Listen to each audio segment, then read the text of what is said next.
The old adage is defense wins championships.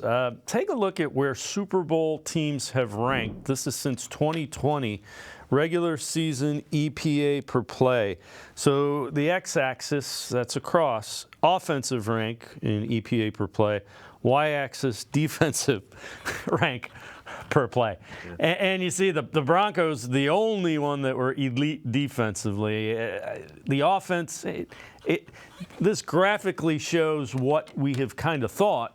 You have to have a really good defense to get to the, or a good defense to get into the playoffs. But to beat really good teams, you got to have a really good offense. Yeah, there's no doubt. I mean, there's some good defenses that's near the top, right? I mean, the Broncos, what an outlier. They had such a bad offense, but the defense carried them. And if I'm thinking of the right team, it was a Super Bowl too, right? Like, yep, they dominated. Peyton Manning didn't do much, and they win the Super Bowl because the defense was unbelievable.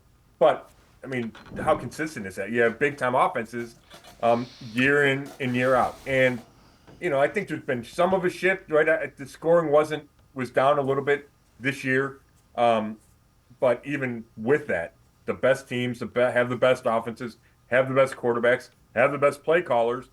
And that's a pretty stable trend we've seen for a while now.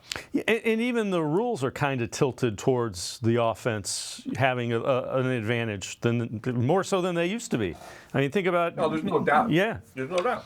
I mean, they might throw in that hip or the hip drop, right? Right.